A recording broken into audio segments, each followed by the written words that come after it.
अस्सलाम वालेकुम। PSL special के ब्रांड न्यू एपिसोड के साथ मैं हूं दानिश अनीस। पीएसएल स्पेशल में आज हम डिस्कस करने वाले हैं डिफेंडिंग चैंपियन कराची किंग्स को। लास्ट ईयर बड़ी ही मज़ेदार साइड नज़र आई कराची किंग्स, बड़ा ही मज़े का कॉम्बिनेशन नज़र आया और the most important fact was trophy के लिए तो खेल ही रहे थे बट इनका मकसद थोड़ा सा और ज़्यादा बड़ा था। Stakes were higher, they playing for Dean Jones as well. उनको ट्रिब्यूट पेश किया अपनी जीत के बाद। आज प्रोग्राम में हमें ज्वाइन किया हुआ है कराची किंग्स के जनरल मैनेजर फैसल मिर्ज़ा ने।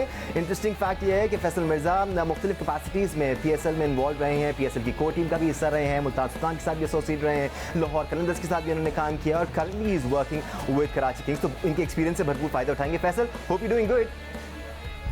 जी, अस्सलाम वालेकुम दानिश, हाउ आर यू? वालेकुम सलाम सर, अल्हम्दुलिल्लाह बिल्कुल ठीक ठाक। हमें स्पोर्ट्स जर्नलिस्ट फैज़ान लखानी ने भी ज्वाइन किया हुआ है। फैज़ान से हम काफ़ी इन्स एंड आउट्स पर बात करते हैं। आज भी कराची किंग्स को डिस्कस करेंगे but for that Faisal, as I mention, last year stakes were higher for you guys क्योंकि एक तो पिछले 4 साल इतने इफेक्टिव नहीं रहे थे, थोड़ा सा टाइम लगता है लीग क्रिकेट में सेटल डाउन होने में, कॉम्बिनेशन बनने में, बट लास्ट ईयर अलग ही इंटेंसिटी और अलग ही पैशन था आप लोगों के अंदर।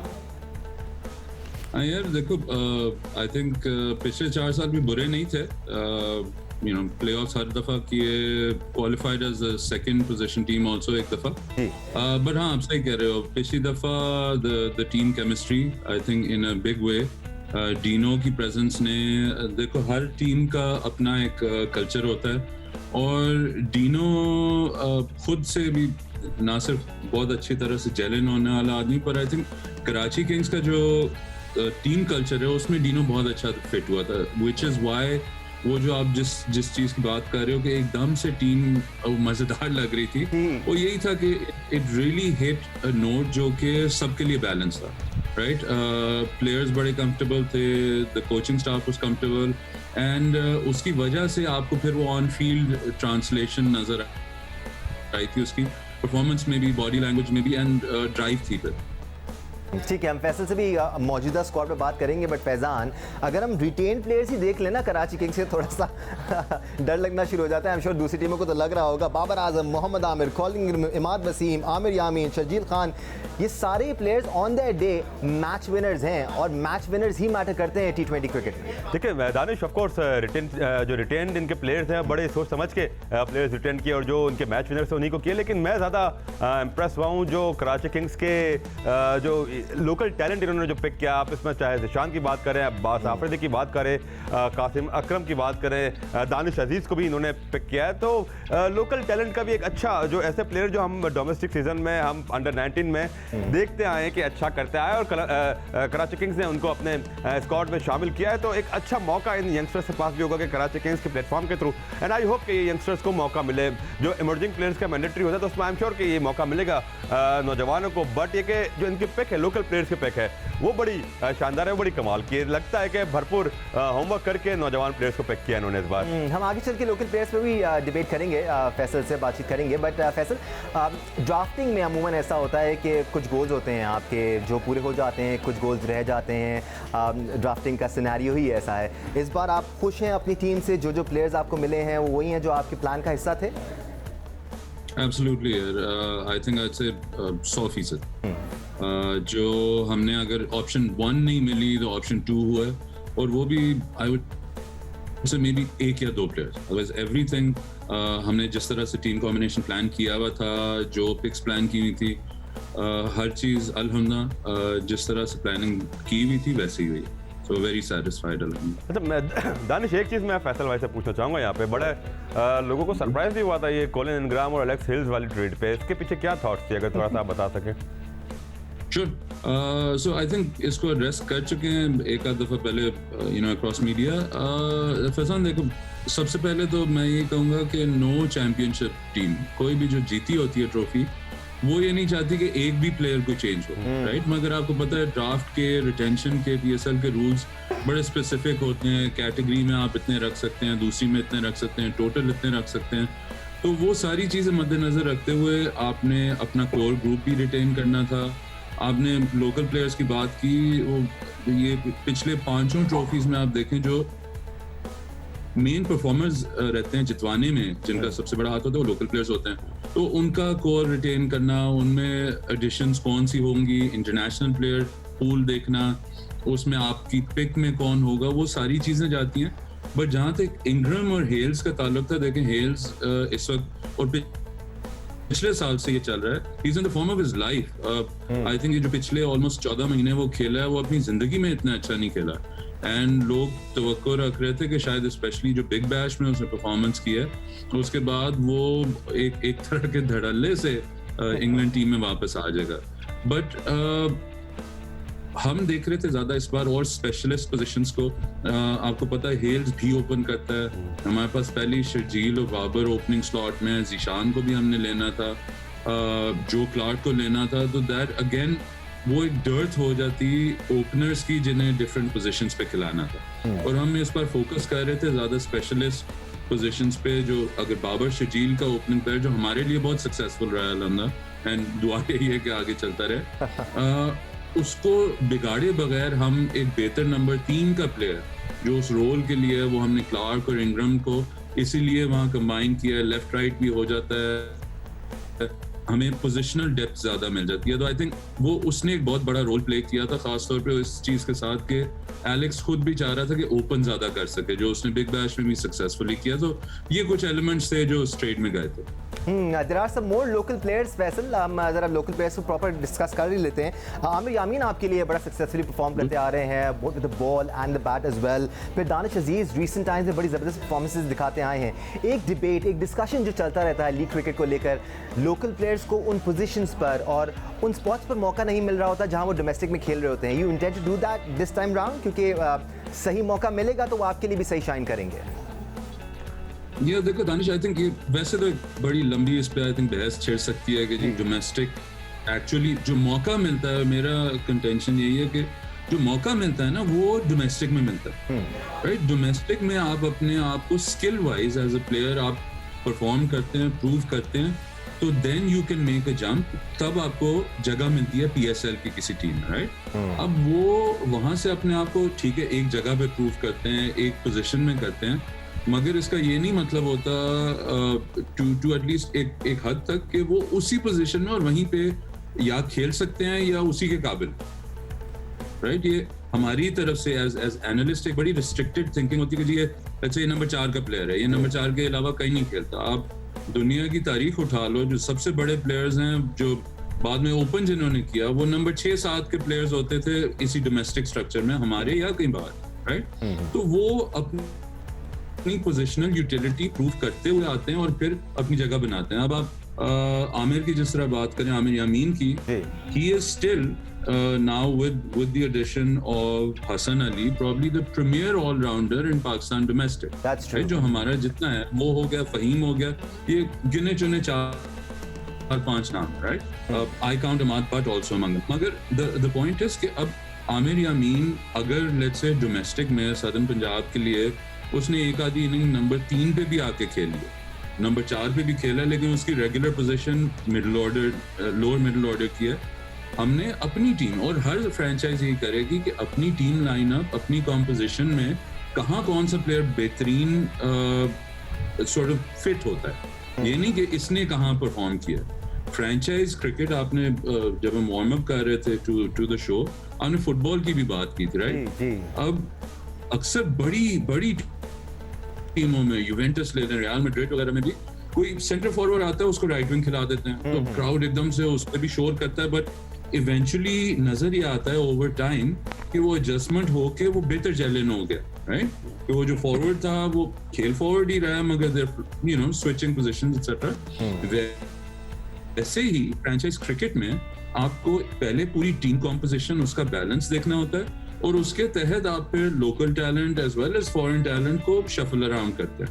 ये मोस्ट सक्सेसफुल जो फ्रेंचाइज क्रिकेट टीम है उनका आप देखेंगे कभी बहुत कम ये होता है कि आपको लेट्स से प्लेइंग 11 में एग्जैक्टली पता हो कि ये पहले टॉप 7 प्लेयर्स हैं, राइट। वो 20 ओवर की गेम ऐसी है कि मोमेंटम शिफ्ट हो रहा होता है, कभी रिक्वायरमेंट ये होती है, कभी वो होती है, तो आप कभी किसी को ले आते हैं, कभी किसी को। बट यस, अगर जहां तक मौका देने का ताल्लुक है, ऑब्वियसली देखो, अगर आप किसी प्लेयर को सिलेक्ट करते हो तो सिर्फ बेंच पे बिठाने के लिए नहीं करते, आप इसलिए करते हो कि आपको सेंस होती है कि ये if not as a first team 11 ये एक बहुत अच्छा रिजर्व है फॉर एक्स प्लेयर, और अगर उसका फॉर्म सफर करता है या खुदा न खास्ता इंजरी होती है तो ये प्लेयर उसकी जगह बहुत कॉम्पिटेंटली या एबली ले सकता है। तो ये होता है, एंड नेचुरली उसको फिर आप शफल अराउंड करते हैं, देखते हैं, एंड जहां आपका फिर विनिंग कॉम्बिनेशन एक बन जाता है तो नेचुरली हर टीम की कोशिश ये होती है कि ऑपोजिशन को मद्देनजर रखते हुए उस कॉम्बिनेशन को रिटेन किया जाए। और ये सारी चीज़ें भी स्ट्रैटेजी का हिस्सा होती हैं। जो बोल्ड मैनेजमेंट्स होती हैं वो इस किस्म की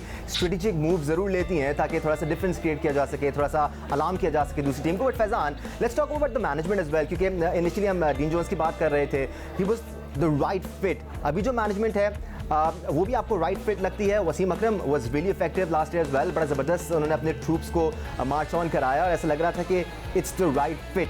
इस साल की मैनेजमेंट को किस तरह देख रहे हैं आप फैजान? देखिए, मैं थोड़ा सा ऑफ कोर्स जब अनाउंस हुआ था शर्गिस का तो मैं थोड़ा सा सरप्राइज बहरहाल ज़रूर हुआ था, लेकिन देखिए जिस टीम के डगआउट में वसीम अकरम जैसा नाम मौजूद हो वहाँ फिर बाकी तमाम कोचेज़ होते हैं, वो भी उनकी भी अहमियत होती है, लेकिन वसीम अकरम जहाँ मौजूद हो वहाँ पर प्लेयर्स ऑटोमेटिकली लर्न करता है। अगर हम आप पिछले फाइनल की बात करें जिसमें कराची किंग्स ने लाहौर कलंदर्स को शिकस्त देकर टाइटल जीता था, वहाँ पे वसीम अकरम की जो एक क्रिकेट इंटेलिजेंस है उसका भी बड़ा अहम रोल था। जिस तरह उन्होंने अपने बॉलर्स को हिदायत दी कि किस तरह परफॉर्म करना है और किस तरह ट्रैप करना है कलंदर्स के बल्लेबाजों को, तो ये चीज़ बड़ी मैटर करती है। और ऑफकोर्स जो स्क्वाड में यंग फास्ट बॉलर्स हैं, खासतौर पर अरशद इकबाल जैसे, उनको वसीम अकरम की मौजूदगी से ज़्यादा बहुत फ़ायदा हो सकता है। पाकिस्तान के अटैक के लिए, फास्ट बॉलिंग अटैक के लिए जो इमर्जिंग जो नए फास्ट बॉलर्स जो शामिल है उसके लिए वसीम अकरम जैसा अगर प्लेयर कोचिंग स्टाफ में डगआउट में मौजूद हो तो इससे बड़ी बात और कोई हो नहीं सकती। फैसल, ये बहुत इंपॉर्टेंट पॉइंट है क्योंकि सॉरी दानिश, इसमें मैं छोटा सा ऐड ये करूंगा कि जिस तरह फैजान ने कहा ना, देखो वसीम भाई is one of those very few individuals पूरी क्रिकेटिंग दुनिया में जिनकी प्रेजेंस खुद एक इंस्पिरेशन होती है। That's true, right? और वो अपने साथ वो ना सिर्फ इंस्पिरेशन आती है, वो प्रेजेंस आपको फोकियत देती है, आपको कॉन्फिडेंस भी देती है जब आप फील्ड में बैठे होते हैं और वो बाहर से अगर थम्स अप करते हैं तो आप सोचो अंदर जो लड़कों का वो एकदम से कॉन्फिडेंस कितना बेहतर हो जाता है। एंड यस, देखो कोचिंग चेंजेस जनरली होती हैं जब किसी कोच का मसला रहा हो, परफॉर्मेंस का मसला रहा हो। नेचुरली अब देखो इस टाइप की सिचुएशन जहाँ कोच भी he was well loved among the team and vice versa, और टीम भी चैंपियन रही हुई है, सो वहाँ coaching shifts will always be involving an adjustment period. तो इंटेलिजेंट क्रिकेटर भी रहा हुआ हर्षद गिब्स, और he is one of those people who's always willing to learn and listen to others. ये जितना ज़्यादा फिट इन और इस कल्चर में और वसीम भाई के साथ होंगे, लड़कों के साथ होंगे, आई डोंट सी कि इसमें फिर कोई प्रॉब्लम होना चाहिए। बिल्कुल, केमिस्ट्री तो हमें पिछले साल भी नजर आई और I am sure, positively sure कि इस साल भी नजर आएगी।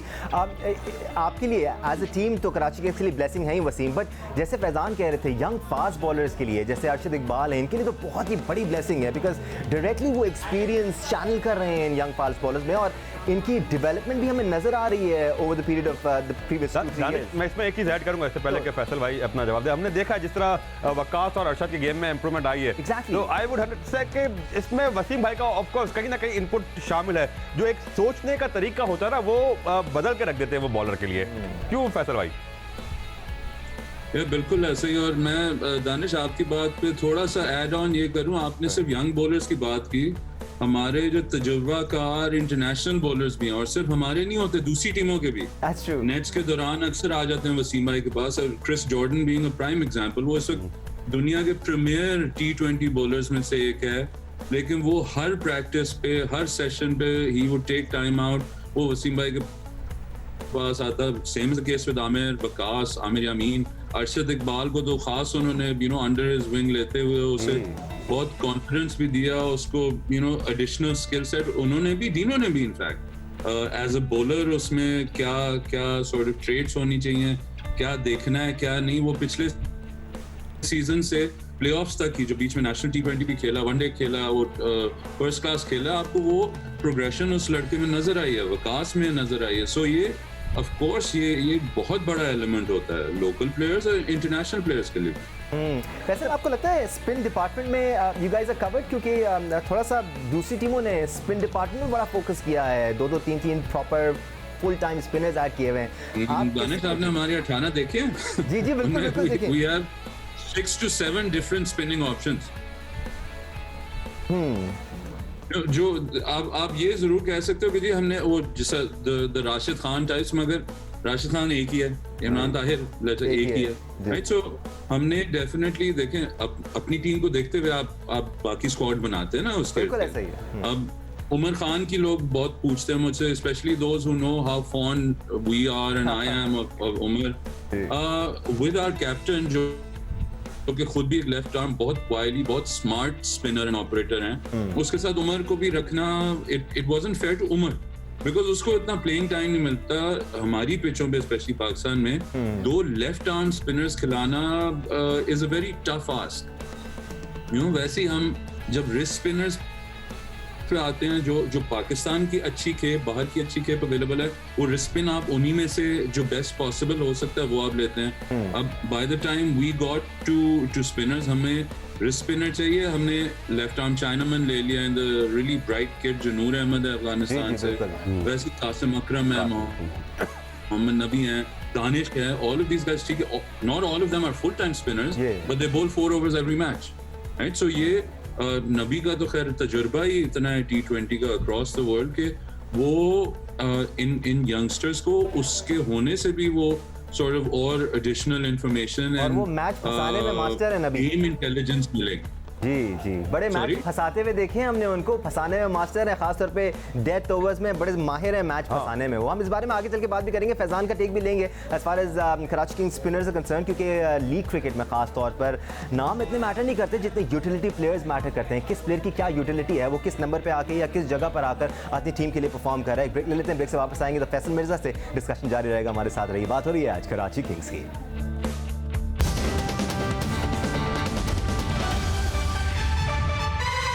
Welcome back once again to PSL special. आज बात कर रहे हैं हम डिफेंडिंग चैंपियंस कराची किंग्स की। फैजान लखानी और फैसल मिर्जा ने हमें ज्वाइन किया हुआ है। फैजान, आपकी तरफ आते हैं। हम ये स्टैब्लिश कर चुके हैं कि इस बार पाकिस्तान सुपर लीग का छठा एडिशन 2 लेग्स में होने वाला है। पहला मरला कराची में होने वाला है। आपको लगता है कराची किंग्स को इसका भी एडवांटेज होगा, क्योंकि इवेंट के तकरीबन आधे मैचेस कराची में खेले जा रहे हैं और अब क्राउड भी आएगा मैच देखने के लिए, 20% ही सही, बट सपोर्ट होगा तो इससे फ़ायदा पहुंचेगा कराची किंग्स को? देखो, ऑफकोर्स सपोर्ट तो कराची किंग्स को होगी जब नेशनल स्टेडियम में मैचेस होंगे, ऑल्दो सिर्फ 20% क्राउड होगा, बट देखिए कराची हो या लाहौर, ये वेन्यूज हो या कराची किंग्स हो या क्वेटा ग्लैडिएटर्स हो या कोई और टीम हो, हमने एक ट्रेंड जरूर देखा है PSL के मैचेस पाकिस्तान के जिस वेन्यू पर भी हुए हैं, पाकिस्तानी स्पेक्टेटर्स ने हर टीम को ऐसा ही वेलकम किया जैसे उसकी होम टीम हो, हर टीम के लिए ऐसे ही चेयर किया हो जैसे उसकी अपनी फेवरेट टीम हो। तो क्राउड तो अगर जितना भी होता है वो हर टीम को सपोर्ट करता है, बट कराची के लिए ये एडवांटेज ये होगा कि इसी मैदान पर कुछ अर्सा पहले ही, कुछ महीनों कबल ही कराची किंग्स ने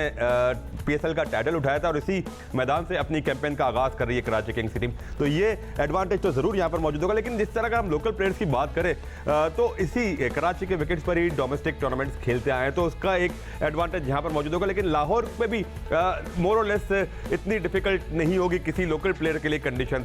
तो मेरा ख्याल है कि कंडीशन ऑफ कोर्स कराची या लाहौर में इतना ज़्यादा इफेक्टिव नहीं होगी, बट एक एडवांटेज जो हिस्ट्री है और जिस तरह इस मैदान पे एक अच्छी तारीख कराची किंग्स के लिए, वो चीज़ ऑफ कोर्स कराची किंग्स को एक ये कह लें कि एज देगी, एक हौसला देगी। एज फैजान सेड, फैसल मुख्तलिफ पिचेस पर खेलने के आदी हैं हमारे प्लेयर्स, डोमेस्टिक मुख्तलिफ पिचेस पर खेलते हैं, इंटरनेशनल प्लेयर्स भी अब कुछ सीजन से पाकिस्तान के साथ हैं, तो वो सिचुएशन को समझना शुरू हो गए हैं। बट मेंटली आपको लगता है इट्स एन एज कि आप पहला सेशन जो है, पहला लेग जो है पूरा कराची में खेल रहे हैं, आधे मैच कराची में खेलेंगे, फिर आप लाहौर जाएंगे, does that give you an as?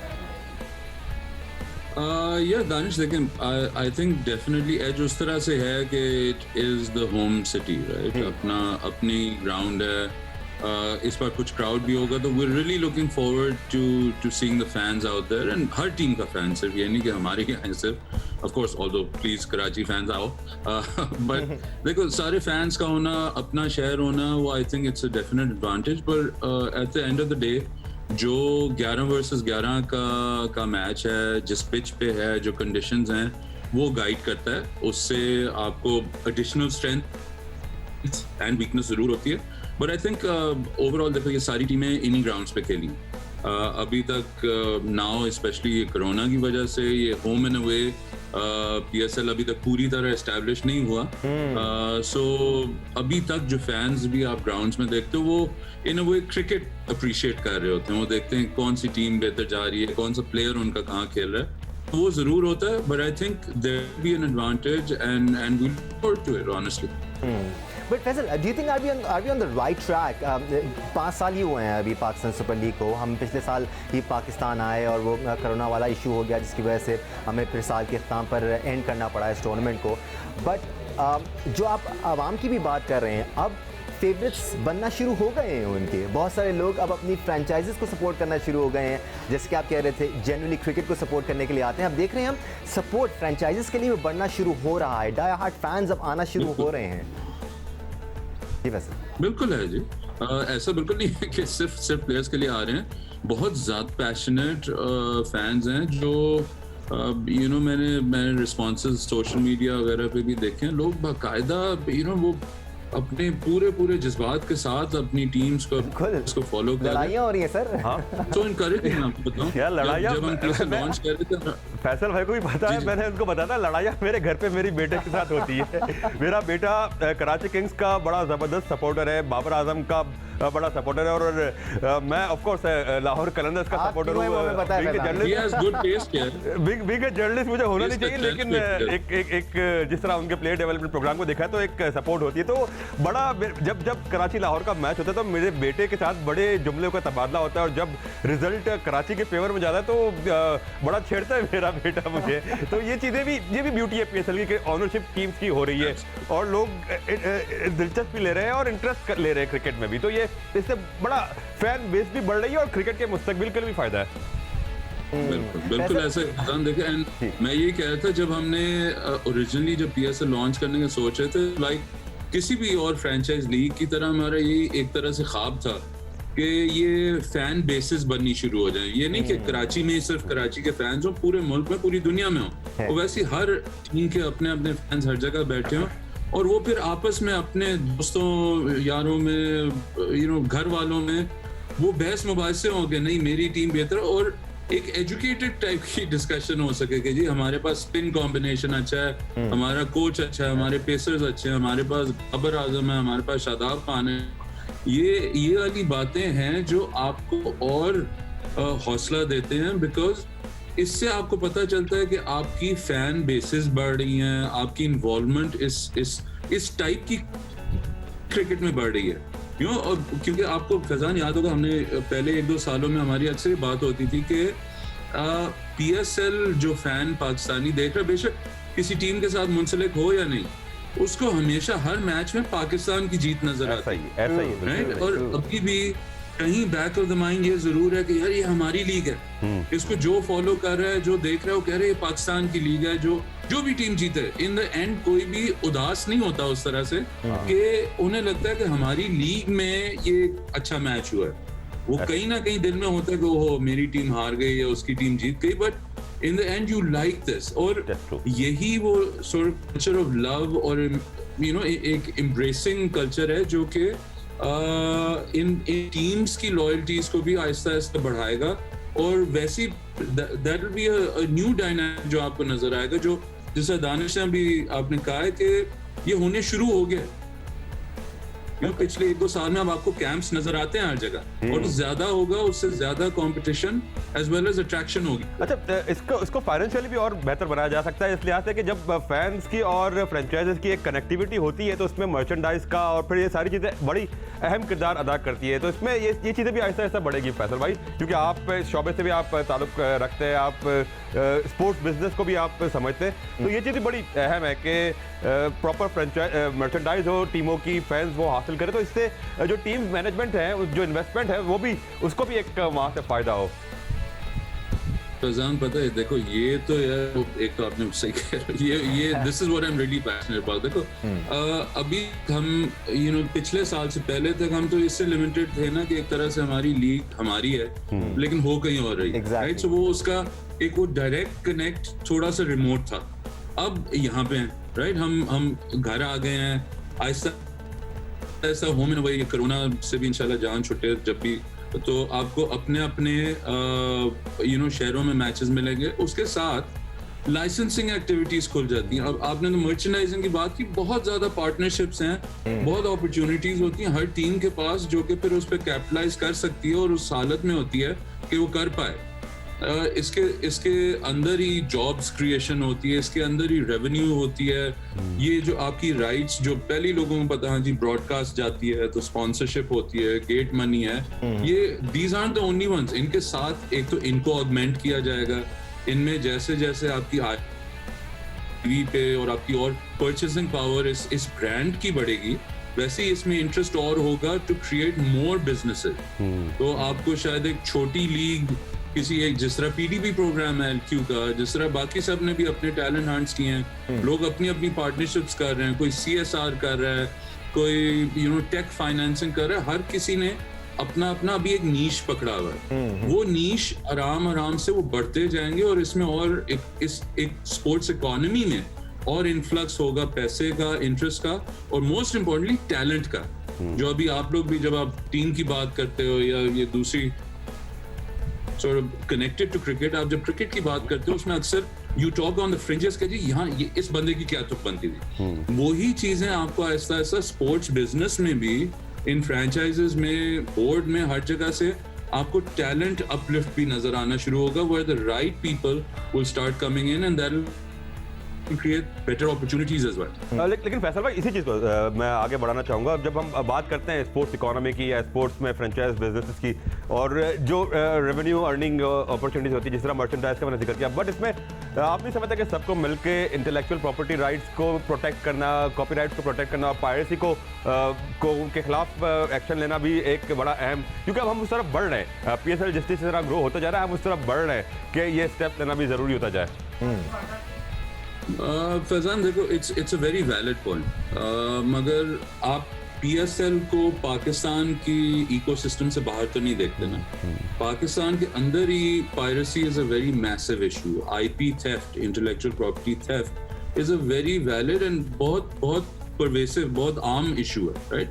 हर जगह पाया जा रहा है। तो जहां आईपी प्रोटेक्शन लॉज की सख्ती की जरूरत है और लॉज से ज्यादा उसकी इम्प्लीमेंटेशन की, जब तक वो नहीं होगा तो वो उसकी एप्लीकेशन नहीं हो सकती, राइट? सो इन एक पीएसएल के सॉर्ट ऑफ स्मॉलर इकोसिस्टम में ये जरूर है कि जहां पीएसएल की लेट्स से आईपी अवेलेबल है, उसकी कैसे प्रोटेक्शन हो रही है, वो वहां से छोटी सतह से शुरू करके उसको बाहर फैलाएं, तो maybe there is opportunity there, मगर उसमें भी एक तसलसल की जरूरत होती है। वो पैचेस में नहीं हो सकता, राइट? वो आज हो रहा है, कल नहीं हो रहा, वो immediately the flood gates open, right? यहाँ तो चीज बनती बाद में, उसकी कॉपीज पहले बन जाती हैं। सो ये भी ग्रेजुअल चीज है ना, ये आहिस्ता आहिस्ता आई थिंक होनी जरूरी है। मगर वो जिस तरह कहते हैं ना कि मुर्गी पहले या अंडा, वो वाला थोड़ा सा आर्गुमेंट यहाँ पे कि जी हम ये शुरू ना करें इस डर से कि वो हो जाएगा, वर्सेस इसको सख्त करें ताकि हम इसको कर सकें, वो इट्स एन आर्गुमेंट जो आई थिंक इसका कोई नतीजा नहीं है जब तक you actually take a step and try to do something about either one, और फिर आपको शायद कुछ नतीजे नजर आने शुरू। Right, we in conversation with the general manager of Karachi Kings Faisal Mirza. एक ब्रेक लेने का वक्त हो गया है, ब्रेक से वापस आएंगे तो जरा पर्सनल एस्पेक्ट की बात करेंगे। फैसल मिर्जा ने क्योंकि पीएसएल की कोटी में भी काम किया, दीगर फ्रेंचाइज के साथ भी काम किया, कराची किंग्स के साथ कैसा रहा है इनका टेन्योर अभी तक, इस पर बात करेंगे, हमारे साथ रहेगा।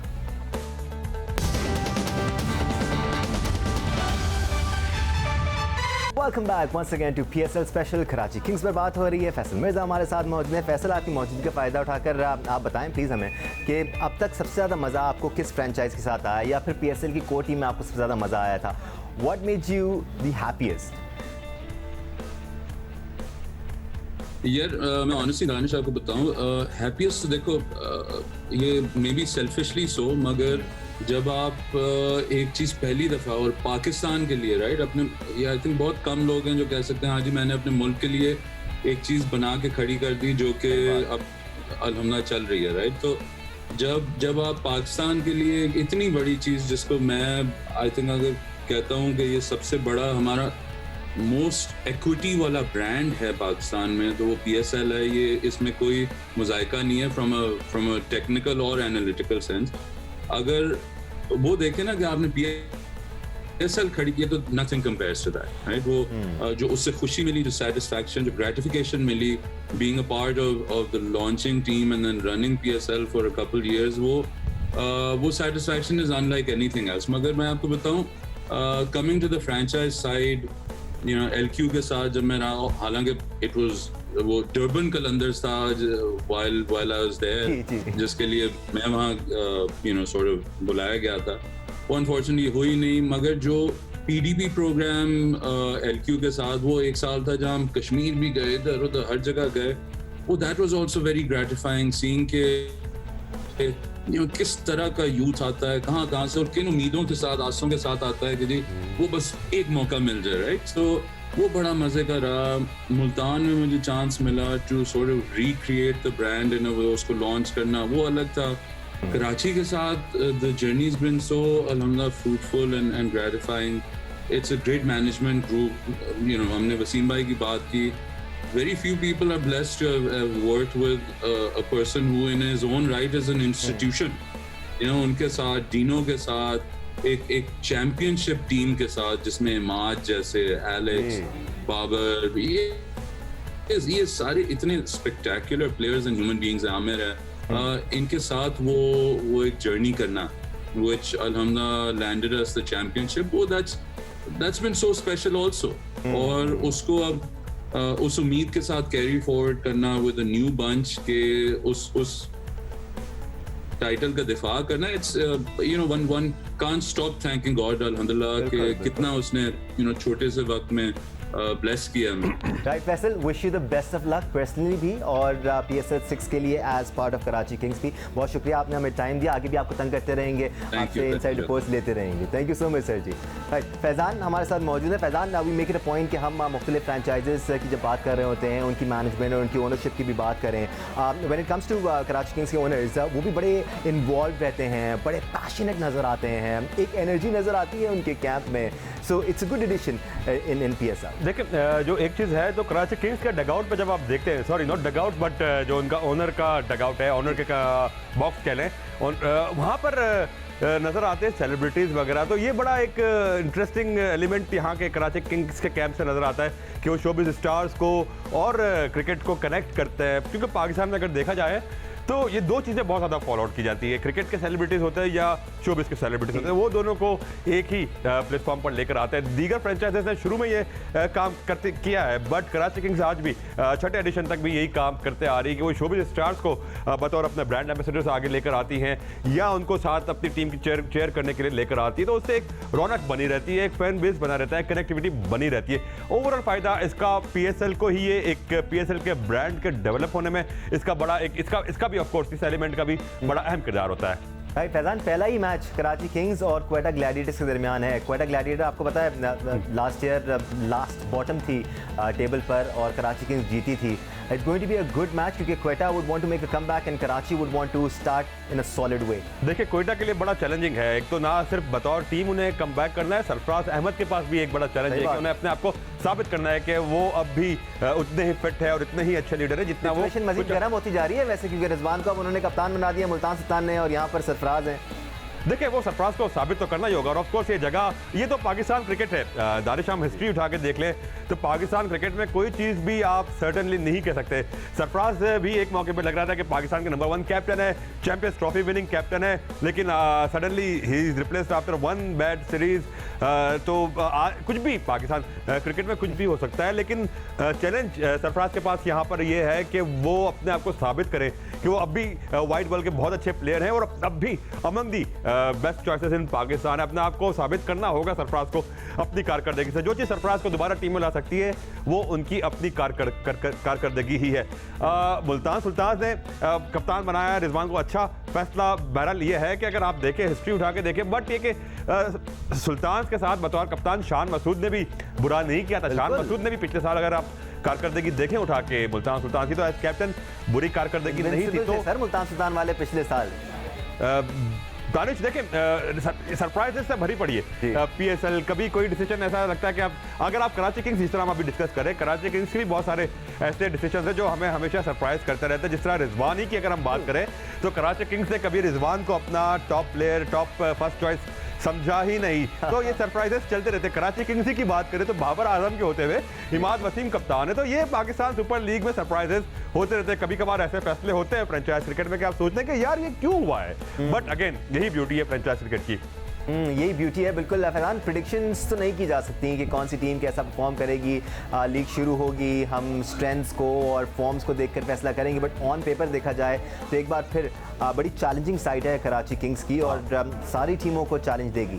बिल्कुल बिल्कुल बड़ी टफ साइड है और जो इनका कॉम्बिनेशन बना है वो बड़ा अच्छा है। टॉप ऑर्डर भी इनके पास बड़ा अच्छा कॉम्बिनेशन है, मिडिल ऑर्डर भी बड़ा अच्छा है और फास्ट बॉलिंग अटैक भी इनका बहुत अच्छा है। दानिश, आप देखा जाए तो यंगस्टर्स भी है और सीनियर फास्ट बॉलर्स भी है, मिलके अच्छा यहाँ पर कॉम्बिनेशन बना है। और ओपनिंग का जो शर्जील और बाबर का जो पेयर है वो बड़ा क्रूशल पूरा साबित होगा कराची किंग्स के कैंपेन के लिए। तो देखते हैं कि शर्जील और बाबर किस तरह आगे लेके चलते हैं अपनी टीम को। Right, Faizan Lakhani sports journalist, बहुत शुक्रिया आपका। स्लीव चढ़ा लें क्योंकि आपका काम शुरू होने वाला है। वैसे तो अभी से शुरू हुआ है, हम आपको भी आगे तंग करते रहेंगे और इन्फॉर्मेशन और अपडेट्स और इनसाइड रिपोर्ट्स लेते रहेंगे। PSL स्पेशल से आज के लिए इतना ही। फैसल मिर्जा, आपका भी बहुत शुक्रिया।